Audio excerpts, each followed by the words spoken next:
Est-ce que vous voulez qu'on ait une conversation tout à fait banale? Avec vous, ce sera difficile d'ailleurs. Ah, non, moi j'aime bien, c'est reposant. On essaye? Ah oui, oui, j'aime bien ça. Bon. Voilà, Jacques Brel, vous venez de voyager beaucoup. Oui. Vous êtes allé où? L'Union soviétique, ça a duré un mois. Et on est allé à Bakou, Erivan, Tbilissi, Leningrad et Moscou. Moi, ce qui m'a absolument enchanté, c'était Tbilissi. Les Géorgiens sont des gens merveilleux. Leningrad et Moscou. Les trois choses ont été extraordinaires parce que on rencontre brutalement, je m'y attendais pas du tout, des gens extrêmement disponibles, extrêmement tendres, des gens qui vivent autant en s'appuyant sur des rêves, sur leurs rêves, que sur des réalités.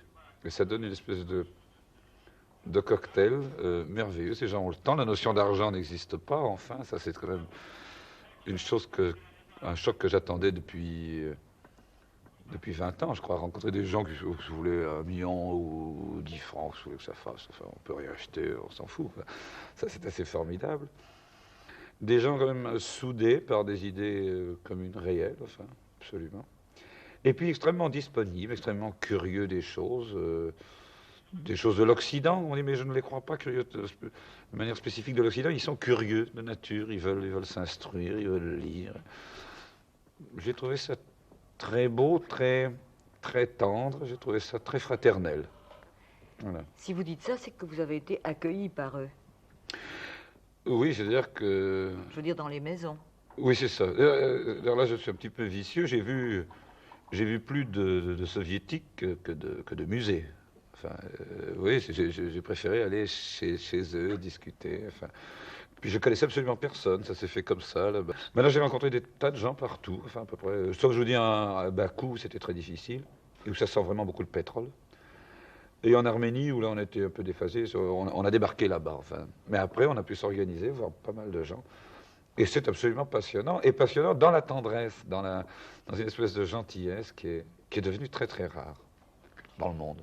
Ce que j'aimerais bien, c'est que vous m'expliquiez ce que vous voulez dire par concilier leurs rêves avec la réalité. Je ne sais pas comment ils y arrivent, mais ils arrivent à un point d'équilibre entre leurs rêves. Par exemple, le rêve, pour ces hommes, est une chose qui existe. Enfin, alors ils se plongent, ils ont des traditions, mais ce sont des traditions extrêmement vivantes, enfin, qu'ils assimilent, enfin. Et puis, c'est ainsi. C'est ainsi. Par exemple, en Géorgie, il y a un monsieur dont j'ai oublié le nom. Enfin, à chaque table, il y a je crois qu'on appelle le tamada, quelque chose comme ça.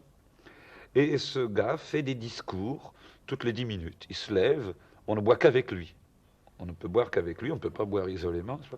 Et il fait un discours, et alors il parle du rapport qu'il y a entre le corps d'une femme et la couleur d'une montagne quand le soleil se couche, n'est-ce pas?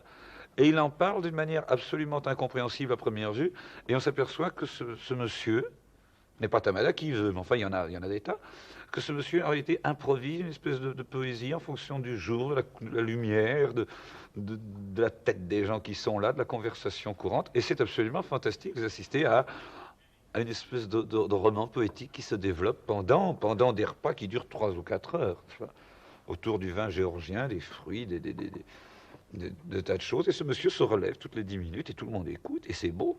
C'est très beau. Il y a une espèce de cure de poésie. Enfin, ils font des rapprochements extraordinaires. Ça tourne beaucoup autour de la femme, surtout en Géorgie, et ils collent à cette femme des éléments de, c'est l'eau de leur fleuve, et ce fleuve qui était méchant en telle année, c'était comme la femme qui, lorsqu'on la quitte, c'est extrêmement, c'est ahurissant, et puis ça n'est pas un mythe, ils vivent un peu comme ça. C'est ça que je veux dire, ils arrivent à faire avoir un point d'équilibre entre une espèce de poésie et la réalité du système soviétique, enfin, qui est tout de même une chose bien réelle, enfin bien vraie.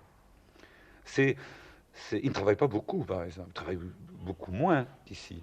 Ils ont beaucoup plus de temps. Ils voient passer leur vie, eux, par exemple. Ils sont d'admirables spectateurs. Ils sont d'ailleurs d'admirables spectateurs au spectacle aussi. Il y a une disponibilité que moi, je n'avais jamais rencontrée, en tout cas sur un plan public de spectacle. Je parle de mon métier, là. Et dans la vie, D'ailleurs, l'un colle toujours avec l'autre. Quand des gens sont disponibles dans une salle, c'est qu'ils sont disponibles dans la vie. On ne change pas de caractère en posant un manteau au vestiaire.